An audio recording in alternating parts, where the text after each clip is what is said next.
to celebrate, to commemorate, to remember a proud and selfless son of Mother India. He was a proud Hindu and a dedicated Buddhist. He was leader of the Hindu Mahasabha and president of Mahabodhi Society.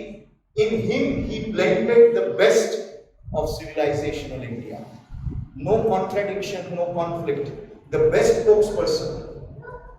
And therefore today, I have spoken in the last fortnight, গত 15 দিন প্রায় শ্যামাপ্রসাদ স্মরণ পক্ষ স্মৃতিপক্ষ হচ্ছে, সেখানে রাহুল বসে আছে। এখানে রাহুল হচ্ছে অ্যাক্টিভিস্ট বুদ্ধিস্ট, বুদ্ধিস্ট অ্যাক্টিভিজমে একেবারে দক্ষ রাহুল বড়ুয়া।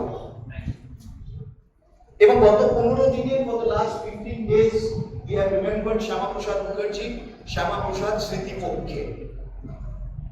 এবং এই দেশের বিভিন্ন প্রান্তে, রাজ্যের বিভিন্ন প্রান্তে শ্যামাপ্রসাদ শিক্ষক, শিক্ষাবিদ, শ্যামাপ্রসাদ বাঙালি হিন্দু ত্রাতা, শ্যামাপ্রসাদ কেন্দ্রীয় মন্ত্রী, শ্যামাপ্রসাদ ভারতীয় জনসংঘের ফাউন্ডার, প্রেসিডেন্ট, প্রতিষ্ঠাতা, অধ্যক্ষ, সভাপতি। শ্যামাপ্রসাদ 50-এর মন্বন্তরে বাঙালির আকালের বিরুদ্ধে বাঙালিকে যেভাবে সংরক্ষণ দিয়েছিলেন, সুরক্ষিত করার প্রয়াস করেছিলেন, এই সব শ্যামাপ্রসাদের সম্বন্ধে আমরা আলোচনা করেছি।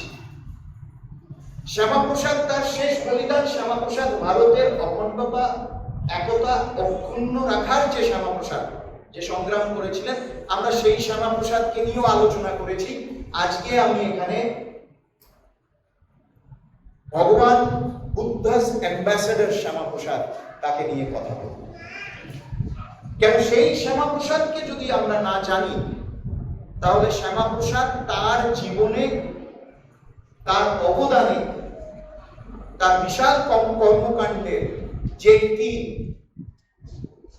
অক্ষয় দিক ছিল ভগবান বুদ্ধের সেবার, সে কথা যদি আজকে আমরা তাকে যখন স্মরণ করছি যদি মনে না রাখতে পারি, তাহলে আমার মনে হয় তার প্রতি, তার লেগাসির প্রতি আমরা সঠিক জাস্টিস করতে পারবো।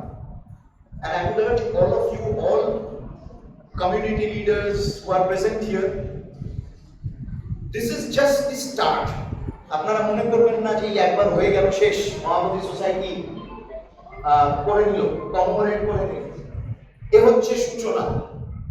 আমি আগামী দিনে আপনাদের সবাইকে, I request all of you leaders of the Buddhist society, members of the Buddhist society community, and I consider myself to be a part of that community, with your permission of course, that we need to continue this commemoration over the next entire year. We have started today. The conclusion should be here. We should have a program in Sanchi, where in the Chaitya Vihar, Mahamoggala Sariputta's relics were installed by Dr. Syamaprasad Mukherjee in November, December 1952. সাঁচিতে হোক, এখানে হোক, সারনাথে হোক, শ্রীলঙ্কায় কলম্বোতে হোক, let a year-long celebration be undertaken at various locations commemorating Syamaprasad Mukherjee's 125th birth anniversary. So let that planning take place. I would urge to you, Reverend Venerable Peroji, that we make an appeal to Sivali Peroji and to all the office bearers of Mahabodhi Society. Please put your minds together, plan a year-long celebration, involve the entire community, because that, an example that stands before us, that is an example that is very extremely relevant today in India. আমি প্রথমে বলি, রণদীশ দা ছাড়া আমরা সকলে অন্ধকার দেখি। তিনি যেমন আত্মদীপ ভবন, he is an incarnation of the message of Atmadeep. So when I was discussing with Ranodip Da the spelling of Syamaprasad Mukherjee's name, he had written Shyama. I said, why so? Ranodip Da told me, it is available everywhere on Google, everyone is using that spelling. I said, forget, what everyone uses. What does Mahabodhi Society use? What is the spelling of name that Mahabodhi Society used to use and the journal of Mahabodhi Society has always used, and that is SYAMA. So let us standardize that spelling. Let there be no confusion. And I have brought a copy for you, Ranodishda. This is for you. The special Shyama Prasad Memorial volume, August 1953, volume 61 of the Mahabodhi Society Journal. SYAMA. Everyone would use that, he himself would use it. কি ধরনের অধ্যক্ষ ছিলেন doctor শ্যামা প্রসাদ মুখার্জি? সেখান থেকে শুরু করি গোড়ার কথা। মহাবোধি সোসাইটির বিখ্যাত সাধারণ সম্পাদক 21 দিন লালবাজার হাজতে কাটিয়েছিলেন। তাকে সন্দেহ করা হয়েছিল যে তিনি স্বাধীনতা সংগ্রামীদের সাথে হাত মিলিয়ে ব্রিটিশের বিরোধিতা করেছিলেন। দেবপ্রিয় বালি সিনহা দীর্ঘ বহু বছর, for 35 years I believe he was General Secretary of Mahabodhi Society, বালি সিনহা। দেবপ্রিয় বালি সিনহা লিখছেন তার স্মৃতিতে, তার স্মৃতি কথায় তার শ্রদ্ধার্ঘ্য নিবেদন যখন করছেন ডক্টর শ্যামাপ্রসাদ মুখোপাধ্যায়কে, বলছেন the question of his successor naturally exercised our minds. মনমোহননাথ Mukhopadhyay দেহাবসান হলো, তারপরে মহাবোধি সোসাইটির অধ্যক্ষতা কে করবেন সেই নিয়ে প্রশ্ন উঠল, এবং এই নিয়ে অনেক রকম কথাবার্তা নিজেদের মধ্যে আলাপ আলোচনা চলছে। The names of several leading Indians came to mind at once. অনেকের কথা তাদের মনে এলো, but at once that of Dr. Shyama Prasad was uppermost, not only because he was a distinguished son of late Sir Ashutosh, but also because of his own preeminence as an educationist. আমরা প্রথমেই এখানে সামনে আসব।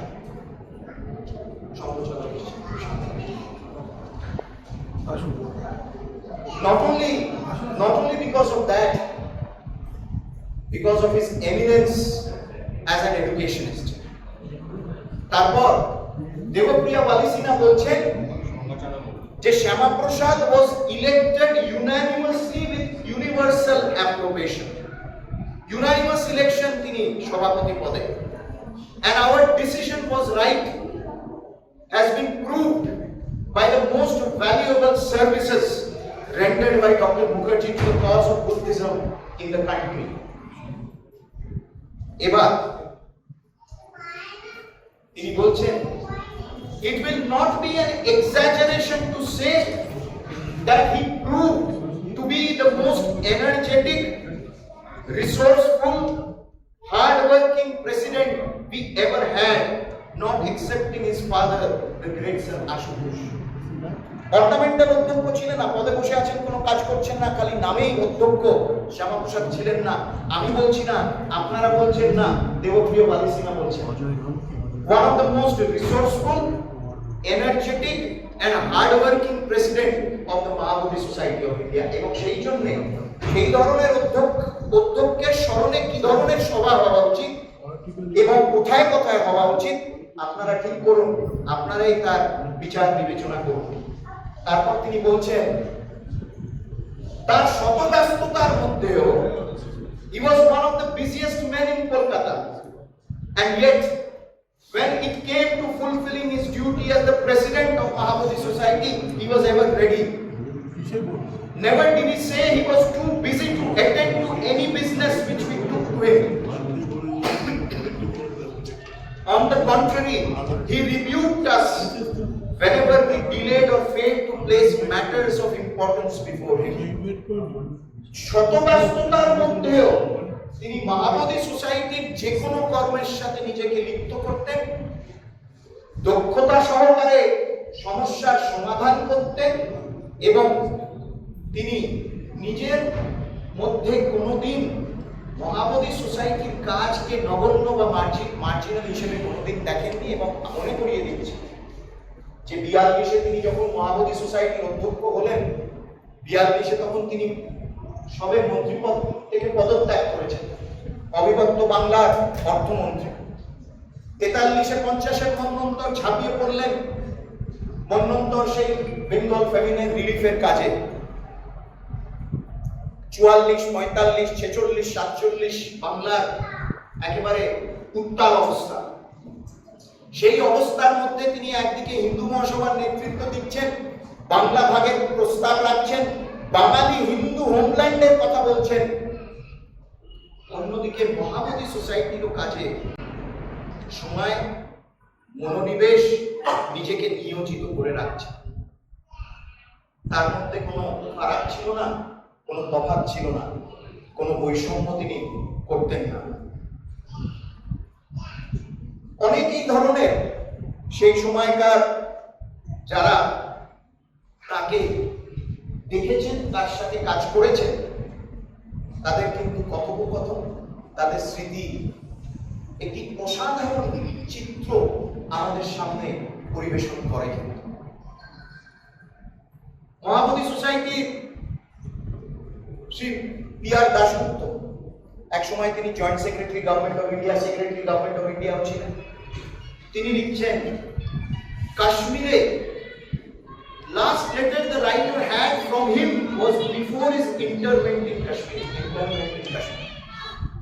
কাশ্মীরে যাওয়ার আগেও তিনি তার শেষ পত্র মহাবোধি সোসাইটি সংক্রান্ত যে লিখে গেছেন, তিনি সেখানে লিখছেন, he had previously hoped to make the headquarters of the society at Calcutta a research center for scholars all over the world from where Buddhist philosophy and religion would be propagated. ভাবুন না, এই 125তম জন্ম জয়ন্তীতে এই কলকাতাতে মহাবোধি সোসাইটিতে এতজন এখানে সব দক্ষ এক্সপার্টস রয়েছে, তাদের সাহায্যে এইখানে একটি ইনস্টিটিউট গড়ে তোলা হোক। এখন তো পরিবেশ বদলে গেছে, এখন তো কোনো বাধা নিষেধ নেই, এখন তো আমরা নিজেদের পরিচয় প্রকাশ্যে দিতে পারি, সেই পরিচয় দিলে আমাদের দোষারোপ করা হবে না। এই পরিবেশ বদলে যাওয়া পরিবেশের অ্যাডভান্টেজ নিয়ে আমরা ভাবি না তিনি যা চেয়েছিলেন সেটা আমরা নতুন করে এই মহাবোধি সোসাইটিতে করতে পারি। তাকে স্মরণ করে সারা পৃথিবী থেকে যখন বিভিন্ন কন্ডোলেন্স মেসেজ আসছে, সেই কন্ডোলেন্স মেসেজে Raja Hewavitarne trustee Mahabodhi society Sri Lanka লিখছেন, members of the society are aware that in spite of his varied activities, he made it a rule to be present at every important functions connected with the society. এবং বলছেন, only in April last, অর্থাৎ April 1953, তিনি মে মাসে 1953-তে কারাবরণ করলেন কাশ্মীরে, এবং সেখান থেকে কোনোদিন জীবিত আর ফিরে এলেন না। হেবি বিতারানে লিখছেন, only in April last he had written to our prime minister, তখন ডি সেনানায়াকে হচ্ছেন প্রাইম মিনিস্টার অফ শ্রীলঙ্কা। তার আগে তার পিতা ছিলেন শ্রীলঙ্কার প্রধানমন্ত্রী, হঠাৎ মারা গেলেন, তারপরে ডি সেনানায়াকে হলেন 1 বছরের জন্য প্রধানমন্ত্রী শ্রীলঙ্কার। পরবর্তীকালে তিনি দীর্ঘ পুরো মেয়াদ শেষ করেছিলেন। তাকে লিখছেন Shyamaprasad that he hoped to accompany the Sanchi relics to Lanka during the winter of this year. অর্থাৎ তিনি তার সক্রিয়তা ভেবে দেখবেন, কেন্দ্রীয় মন্ত্রী, তারপরে তিনি মেম্বার অফ পার্লামেন্ট, লোকসভা, স্বাধীন ভারতবর্ষের প্রথম লোকসভা সংসদ সদস্য, দক্ষিণ কলকাতা থেকে নির্বাচিত হলেন, অঘোষিত undeclared leader of opposition in the Indian parliament. And তিনি তখন সবচেয়ে বেশি সক্রিয় মহাবোধি সোসাইটির অধ্যক্ষ হিসেবে। অলরেডি তার প্ল্যান ছিল যে 53 শেষে তিনি যাবেন শ্রীলঙ্কায় সাঁচি রিলিক্স। এই শ্যামাপ্রসাদকে আমরা যদি নতুন করে চিনি, এই শ্যামাপ্রসাদ, সেই জন্য বলছি ভগবান বুদ্ধের দূত, ভগবান বুদ্ধের বার্তা বাহক শ্যামাপ্রসাদ।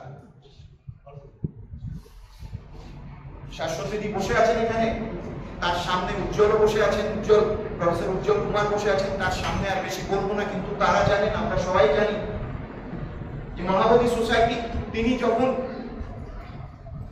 উপাচার্য ছিলেন, কনিষ্ঠতম উপাচার্য, এই তো ইউনিভার্সিটি ইনস্টিটিউট হলে এত সভা করেছেন, ইউনিভার্সিটি ইনস্টিটিউট হলে এই কনিষ্ঠতম উপাচার্য তিনি পালি ভাষা, তার আগে তার সুযোগ্য তার পিতৃদেব যেভাবে পালি ভাষা প্রমোট করেছিলেন, ঠিক সেইভাবেই শ্যামাপ্রসাদ এগিয়ে নিয়ে গেছিলেন সেই প্রথা।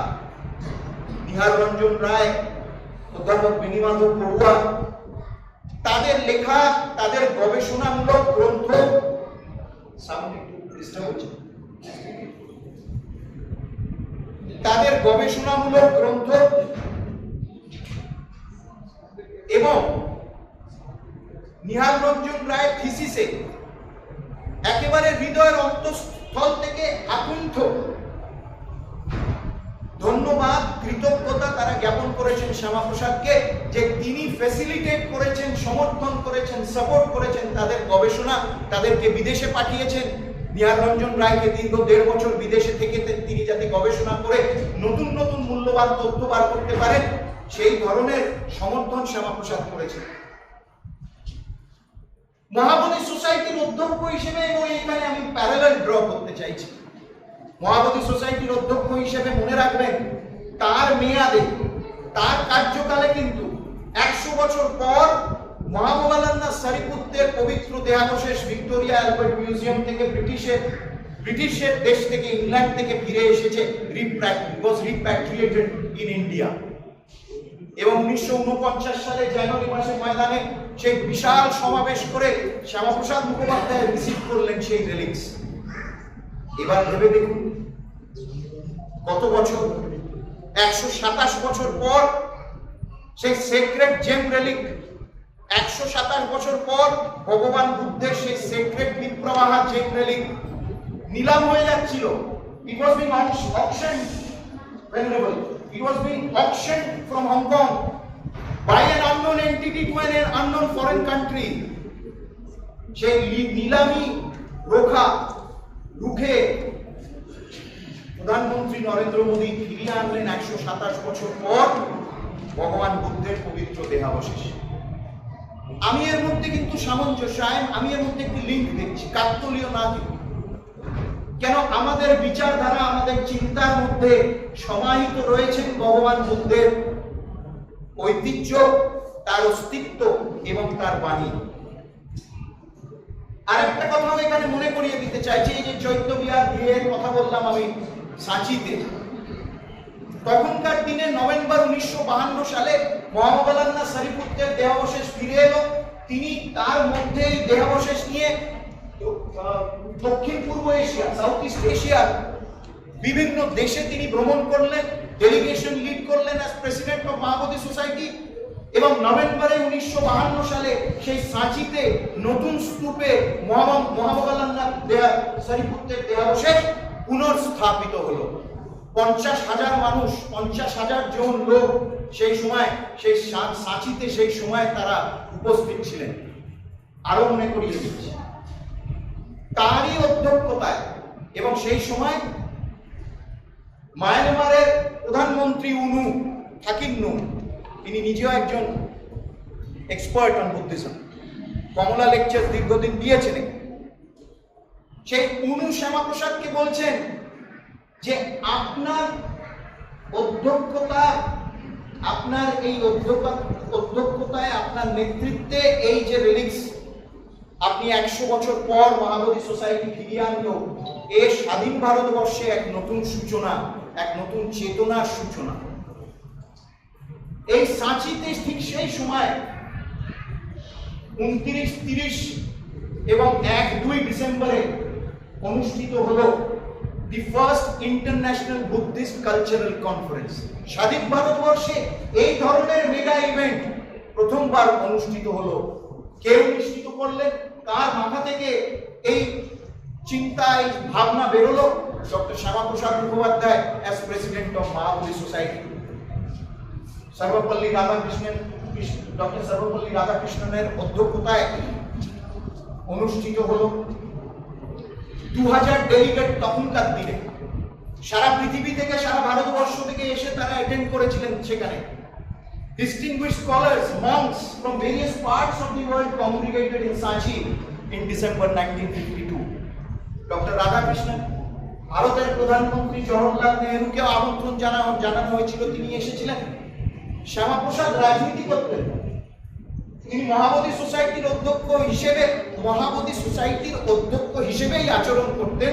সেই সোসাইটির মধ্যে তার আচরণে কোনোদিন তার রাজনীতিকে নিয়ে আসতেন। তিনি আচরণ করতেন একজন ভারত উপাসক হিসেবে, এখন একজন ভারত যোদ্ধা হিসেবে তিনি সেখানে আচরণ করতেন। শ্রীলঙ্কার home minister Shri A Ratnayake also was present in that conference.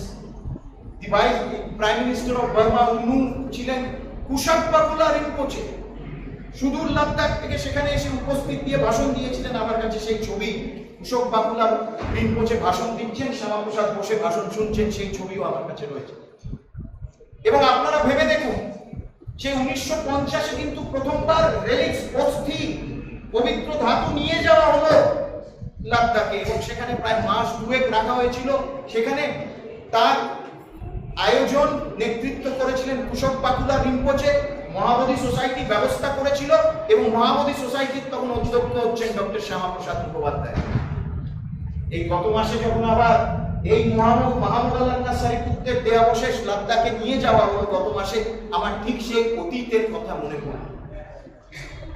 এবং সেই জন্য শ্যামাপ্রসাদকে যারা, আমরা না, আপনারাও না, কিন্তু শ্যামাপ্রসাদকে যারা চেষ্টা করে একটি সংকীর্ণ সাম্প্রদায়িক গণ্ডির ভেতর আবদ্ধ করে রাখতে, তাকে সেই তকমা দেওয়ার চেষ্টা করে, তারা এই ইতিহাস আমাদের ভুলিয়ে দিতে চায়, আমাদের পরিবেশন করতে চায় না। সেই জন্য আজকে আমাদের শ্যামাপ্রসাদ ভগবান বুদ্ধের দূত, তার রোলের কথা আমাদেরকে বলতেই হবে।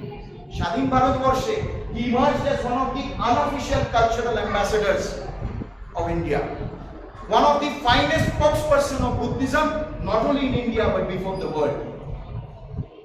তারপরে আপনারা যদি দেখেন, শুধু তাই নয়, আমি যাদের নাম বলছিলাম, আচার্য নরেন্দ্র দেব তখন বেনারস কাশী বিশ্ববিদ্যালয়, হিন্দু বিশ্ববিদ্যালয়ের উপাচার্য, তিনি উপস্থিত ছিলেন। রাধাকুমুদ মুখার্জি উপস্থিত ছিলেন, ভিক্ষু জগদীশ কশ্যপ উপস্থিত ছিলেন। আমরা যারা একটু পড়াশোনা করি, আমরা করি একটু, ওরা করে অনেক। ভিক্ষু জগদীশ কশ্যপের কি অবদান স্বাধীন ভারতবর্ষে বৌদ্ধ ঐতিহ্য সংরক্ষণে, সেটা আমরা সবাই জানি, তারা সবাই উপস্থিত ছিলেন। এবার আবার বলি, as president of Mahabodhi Society, Dr. Shyamakshad Mukherjee initiated Dhamma Yatras. মহামুদ আল্লাহ সারিপুত্রের পবিত্র দেহাবশেষ, কোথাও ভগবান বুদ্ধের পবিত্র দেহাবশেষ নিয়ে তিনি এই south east Asian countries delegation lead করেছিলেন। Burma, Thailand, Cambodia. He was received with great honor এবং massive crowds, he addressed massive crowds. আপনারা অনুরোধ করব, মিত্র ঘোষ একেবারে পাশের গলিতে, সেখানে গিয়ে উমাপ্রসাদ বাবুর শতবর্ষের সংকলন বইটা কিনে নিন আপনারা। উমাপ্রসাদ বাবু সেই সময় ক্যাম্বোডিয়াতে শ্যামাপ্রসাদ বাবুর সাথে গেছিলেন, আর খুব সুন্দরভাবে ওটা কাকতালীয় ভাবে জিনিসটা ওয়ার্কআউট করলেন। বললেন যে একটা টিকিট আছে, তুমি কি যাবে, নিয়ে নাও, তাহলে এই খরচা হচ্ছে। এবং উমাপ্রসাদ বাবু নথিভুক্ত করেছেন। ব্যাংককে একদিন তারা ব্যাংককে থেকেছেন। আমরা যখন শ্রীমতী অনন্তমা গাঙ্গুলি তারা ইন্টারন্যাশনাল বুদ্ধিস্ট কনফারেন্স সংবাদ অনুষ্ঠিত করেন বিবেকানন্দ ইন্টারন্যাশনাল ফাউন্ডেশন, আমার সুযোগ হয়েছে যাওয়া, সেখানে বক্তৃতা দেওয়া, বক্তব্য রাখা। ব্যাংককে গেছি, সেখানে আমাদের এমবেসির ওরা অবাক হয়ে গেছিল তাদের যখন আমি দেখিয়ে বললাম যে শ্যামাপ্রসাদ বাবু রেলিক্স নিয়ে এখানে এসেছিলেন এবং সম্পূর্ণ একদিন সেই রেলিক্স ব্যাংককে ছিল। এবার ভেবে দেখুন, 1952 সালের কথা বলছি আপনাদের, এবং এই ফেব্রুয়ারি মাসে 2024-এ ব্যাংককে রেলিক্স গেল। 40 লক্ষ মানুষ সেই পবিত্র ধাতুর দর্শন করলো 2024-এ। এবং সেই জন্য বলি, ধর্মযাত্রার সূচনা শ্যামাপ্রসাদ করেছিলেন। এবং উমাপ্রসাদ বাবু লিখছেন, পরের দিন যখন ব্যাংকক থেকে প্লেন টেক অফ করে নমপেনে ক্যাম্বোডিয়াতে ল্যান্ড করবে, ওপর থেকে দেখছেন গিজ গিজ করা লোক, সেই বৃষ্টিতেও তারা হাঁটু গেড়ে বসে আছে নতজানু হয়ে, যে ভগবান বুদ্ধের দেশ থেকে তার পবিত্র দেহাবশেষ নিয়ে আসছেন একজন বড় মাপের মানুষ। 5 লক্ষ মানুষ শ্যামাপ্রসাদের বক্তৃতা শুনতে এসেছিল নমপেনে। সেখানে তিনি ভগবান বুদ্ধের কথা, ভারতের ঐতিহ্য এবং ভগবান বুদ্ধের মাধ্যমে নতুন রিলেশন লিঙ্ক স্থাপনা কিভাবে স্বাধীন ভারত করতে পারে অন্যান্য দেশের সাথে, এই বক্তব্য তিনি রেখেছিলেন। এই ছিলেন শ্যামাপ্রসাদ। এই ছিল তার অন্য দিক, যে দিক আমরা সচরাচর আলোচনা করি না। বার্মাতে তিনি যখন মহামগানন্দ সারিপুত্রের পবিত্র দেহাবশেষ, he arranged for it a portion of the relics. He arranged for a portion of the relics to be given as permanent loan from the people of India to the people of Burma. আজকেও আপনারা যদি কাবায় প্যাগোডাতে যান, শ্বেতাগন pagoda আমরা সবাই শুনেছি, গেছি, airport থেকে ব্যাঙ্গুলে যাওয়ার পথে, শহরে যাওয়ার পথে ডান দিকে কাবায় প্যাগোডা পড়ে। সেখানে যদি যান, সেইখানে সেই মোহাম্মদ আলী নাসসারী পুত্রের দেহাবশেষ রক্ষিত রয়েছে। আমাদের সুযোগ হয়েছে, পূর্ণ সুযোগ হয়েছে সেই দেহাবশেষ নিজেদের মাথায় নিয়ে ধ্যান করা। শ্যামাপ্রসাদ সেখানে, অন্তত পরের বার যারা যাবেন একবার শ্যামাপ্রসাদের নাম মনে করবেন। সেখানে আমরা সেখানে একটা পদকও লাগিয়েছি, বড় পদক লাগানো হয়েছে। এবং সেই সময় উনি তাকে বলেছিলেন, "You do not know how great a service you have rendered to my country. Your visit with the relics brought about a wonderful change in my people. They have found their soul." March 1952, October 1952 তিনি গেলেন Cambodia. এবং 1953 শেষে তার plan ছিল go to Sri Lanka, that he could never make. এবং সেই জন্য সুতরাং আমরা শ্যামাপ্রসাদের এই দিক মনে করলে তখন আমরা দেখব, এই যে আজকে ধর্মযাত্রা হচ্ছে, ভেবে দেখুন, থাইল্যান্ডে যখন ভগবান বুদ্ধের পবিত্র দেহাবশেষ গেল 40 লক্ষ মানুষ 2024 ফেব্রুয়ারিতে 40 লক্ষ মানুষ তখন সেই পবিত্র দেহাবশেষের দর্শন করল। তারপর গেল ভিয়েতনামে 2025 সামারে, ইন দ্য সামার অফ 2025 1,78,00,000 লক্ষ মানুষ সেই পবিত্র দেহাবশেষের দর্শন করল। শ্রীলঙ্কায় যখন গেল 10 লক্ষ মানুষ, মঙ্গোলিয়াতে গেল লক্ষ লক্ষ মানুষ সেখানে তার দর্শন করলেন। অর্থাৎ সেই সম্রাট অশোকের ধর্মযাত্রা, তিনি যেভাবে সেই ধর্মযাত্রার সূচনা করেছিলেন স্বাধীন ভারতবর্ষে ক্ষণিকের জন্য, শ্যামাপ্রসাদ সেই সূচনা করে শুরু করেছিলেন, এগিয়ে নিয়ে যেতে পারলেন না, তার দেহাবসান ঘটল। তার পুনঃসূচনা করলেন প্রধানমন্ত্রী নরেন্দ্র মোদী। এবং সারা বিশ্বে ভারতের থেকে পবিত্র দেহাবশেষ যাচ্ছে, তার একটি আলাদা সাড়া, একেবারে সম্পূর্ণ ভিন্ন সাড়া কিন্তু সারা বিশ্বে ফেলে। অন্য দেশও বলতে পারে আমাদের কাছে আছে, আমরাও পাঠাবো, কিন্তু সেই সাড়া তারা ফেলতে পারে না। ভারত থেকে গেলে সেই সাড়া ফেলে। একটা অন্য বিষয় দিয়ে শেষ করছি। বাবা সাহেব আম্বেদকর 1950 সালে তার প্রথম আর্টিকেল লিখলেন, he wrote his first article for the Vaisakh issue of Mahabodhi Journal. টাইটেলটা ছিল Buddha and the future of his religion। 1950 সাল এই মহাবোধি সোসাইটির জার্নালে বাবা সাহেব আম্বেদকর প্রথমবার লিখছেন। কে অধ্যক্ষ তখন? ডক্টর শ্যামাপ্রসাদ মুখোপাধ্যায়। তাহলে অধ্যক্ষের অজান্তে কি ডক্টর বাবা সাহেবের মতন একজন প্রকাণ্ড ব্যক্তিত্ব এই জার্নালে লিখতে পেতেন? সেই জার্নালের কে সম্পাদক তখন? অধ্যাপক কালিদাস নাগ। কোথায় বিভাজন দেখছেন? আমি তো দেখি না। শ্যামাপ্রসাদ 1951 সালে বাবা সাহেব আম্বেদকর বুদ্ধ জয়ন্তী অনুষ্ঠিত, যে দিল্লিতে বুদ্ধ জয়ন্তী অনুষ্ঠিত হলো মায়াবতী সোসাইটির দ্বারা, সেখানে বাবা সাহেব নিজে এবং তার সকল অনুগামীদের বললেন, মায়াবতী সোসাইটি 1951 সালের যে বুদ্ধ জয়ন্তী সেলিব্রেশন, সেখানে আপনারা সামিল হন। এবং আবার এপ্রিল মে 1951 সালে মায়াবতী জার্নালে বাবা সাহেব আবার আর্টিকেল লিখছেন। তখনও অধ্যক্ষ ডক্টর শ্যামাপ্রসাদ মুখোপাধ্যায়। বাবা সাহেব আম্বেদকরের সহধর্মিণী ডক্টর সবিতা আম্বেদকর, যাকে মাই সাহেব বলেন, তিনি লিখছেন তার স্মৃতি কথায়, লাইফ উইথ ডক্টর বাবা সাহেব আম্বেদকর, যে 2রা মে 1950 বাবা সাহেব বুদ্ধ ধর্ম গ্রহণ করলেন 1956 নাগপুরে। 2nd মে 1950 কথা সবিতা আম্বেদকর লিখছেন। কি লিখছেন? বলছেন যে তিনি এবং বাবা সাহেব সকালবেলায় বেরিয়ে দিল্লিতে মহাবোধি সোসাইটি বুদ্ধ বিহার, যেটা বিড়লা মন্দির প্রাঙ্গণে, সেই প্রাঙ্গণে গিয়ে আমরা ত্রিশরণ গ্রহণ করলাম।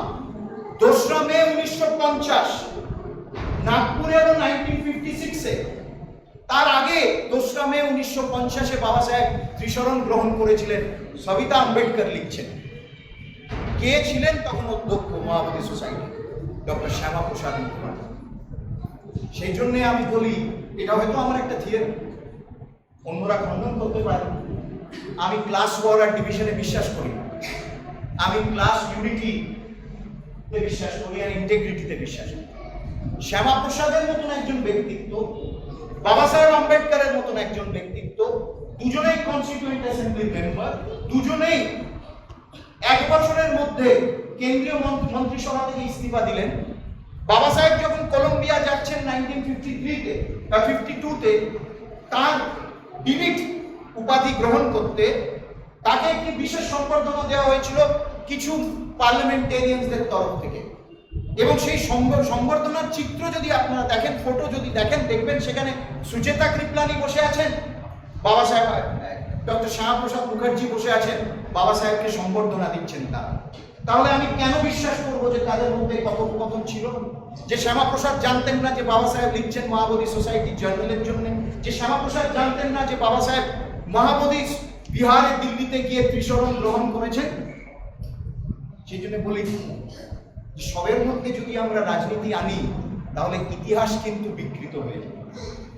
তাদের মধ্যে একটি আলাদা সক্ষতা ছিল, তাদের মধ্যে একটি আলাদা যোগাযোগ ছিল, তাদের মধ্যে স্বাধীন ভারতবর্ষের ভবিষ্যতে একটি আলাদা পরিকল্পনা ছিল। এবং সেই জন্য সেই বাবা সাহেব আম্বেদকরকেও আমাদের নতুন করে দেখতে হবে, নতুন করে চিন্তা ভাবনা করতে হবে। আমার এই কথাগুলো আপনাদের কাছে রাখার ছিল। এবং আজকে দেখুন, নালন্দা বিশ্ববিদ্যালয় পুনঃস্থাপিত হয়েছে, বিক্রমশিলা বিশ্ববিদ্যালয় পুনঃস্থাপনার দিকে অগ্রসর হচ্ছে। এবং সারা পৃথিবীতে ভারতের ভগবান বুদ্ধের যে ঐতিহ্য, ভারতের বৌদ্ধ ঐতিহ্য, সেই ঐতিহ্য কিন্তু সারা ফেলছে। এবং এ আমাদেরই ঐতিহ্য, ভারতেরই ঐতিহ্য, ভারতের পূর্ণভূমি থেকে এর ঐতিহ্যের জন্ম হয়েছে। এ কথা আমরা যাতে সারা পৃথিবীতে, সারা বিশ্বে আস্তে আস্তে এই অ্যাকসেপ্টেন্স হচ্ছে। আপনারা জানেন হয়তো যে দীনেশচন্দ্র সেন তার আশুতোষ স্মৃতিকথায় লিখছেন, আশুতোষ স্মৃতিকথায় লিখছেন, স্যার আশুতোষের বৌদ্ধ ধর্ম প্রতিষ্ঠা, নতুন করে ভারতবর্ষে প্রতিষ্ঠা, গবেষণা, বৌদ্ধ ধর্মের প্রতি সচেতনতা, সামাজিক সচেতনতা, শিক্ষাক্ষেত্রে সচেতনতা বাড়ানোর যে অবদান, সেই অবদানের বিষয়ে দীনেশচন্দ্র সেন লিখছেন তার আশুতোষ স্মৃতিকথা। এবং শেষে বলছেন, সিংহল দ্বীপের বৌদ্ধ নেতাগণ আশুতোষের গুণমুগ্ধ হইয়া তাকে সমৃদ্ধতম চক্রবর্তী উপাধিতে ভূষিত করেন। দি Venerable Amarapura Nikaya in Sri Lanka conferred the title of Sambuddhagama Chakravarti on Sir Ashutosh Mukherjee because of his contribution to Buddhism in India. They were very happy, the Sanganayaks were very happy. So I am mentioning that. And আপনারা যদি দেখেন হরপ্রসাদ শাস্ত্রী, এবং বলা হতো যে সম্বুদ্ধগম চক্রবর্তী উপাধি যখন sir আশুতোষকে সেই উপাধিতে ভূষিত করা হলো, প্রায় 500 বছর পর কাউকে উপাধি দেওয়া হয়েছিল। আমি অনেকবার ভেবেছি যে অর্থাৎ এর আগে কে পেয়েছিল উপাধি। হরপ্রসাদ শাস্ত্রী তার Discovery of living Buddhism in বেঙ্গলে লিখছেন যে একজন বেঙ্গলি ব্রাহ্মণ, একজন বাঙালি ব্রাহ্মণ, সে বুদ্ধিজম গ্রহণ করলো, বুদ্ধ ধর্ম গ্রহণ করলো, এবং সে শ্রীলঙ্কায় চলে গেল। এবং সেখানে পরাক্রম বাহু, যিনি শ্রীলঙ্কার নরেশ রাজা, তাকে made him the supervisor of Buddhist religious establishments, এবং তাকে উপাধি দিল বুদ্ধগম চক্রবর্তী। পণ্ডিত শিলাস্কন্দ of Ceylon says that it is Parakram Bahu who belonged to the 13th century, nearly 50 years after the Mohammedan conquest. অর্থাৎ এ কে ছিলেন? তিনি যাকে প্রথম উপাধি দেওয়া হয়েছিল বুদ্ধগম চক্রবর্তী, একজন বালেন্দ্র দেশের কবি, লেখক, গ্রামারিয়ান। তার নাম ছিল রামচন্দ্র কবি ভারতী। হরপ্রসাদ শাস্ত্রী লিখছেন, এবং এই 1300 শতাব্দীর পর প্রথম আবার নতুন করে যাকে উপাধি দেওয়া হলো সম্বুদ্ধগম চক্রবর্তী, তিনি হলেন sir Ashutosh Mukherjee. But he was given that title. কোনো ভেদ বিভেদ কিছু ছিল না তাদের, এবং সেই জন্য বলি আমাদের জন্য নতুন করে সম্বুদ্ধগম চক্রবর্তী উপাধি যদি কাউকে দেওয়া যেতে পারে তাহলে তিনি হলেন শ্যামাপ্রসাদ মুখার্জি। আজকে তার 125তম জন্ম জয়ন্তীতে তাকে যখন আমরা স্মরণ করছি, তার এই দিক, this dimension, this facet of his life, a very important and lasting and key facet of his life, needs to be disseminated, needs to be presented in the right light before everyone, so that his services in free India to the cause of Buddhism, his services in free India to India's cultural message before the world is recognized and also commemorated. আপনারা আমাকে এই সুযোগ দিয়েছেন এবং খুব ধৈর্য সহকারে আমার বক্তব্য শুনেছেন। আমাকে আপনারা যে সম্মান প্রদান করেছেন, সে সম্মান আমার না, সে সম্মান আমাকে না, আমরা এই সম্মান তাকে নিবেদন করি যার জন্য আমরা এখানে একত্রিত হয়েছি, যাকে আজকে আমরা এখানে স্মরণ করছি, এবং যার জীবন এবং অবদান আমাদের জন্য চিরকাল স্মরণীয় এবং অবিস্মরণীয়। আপনাদের অনেক অনেক ধন্যবাদ।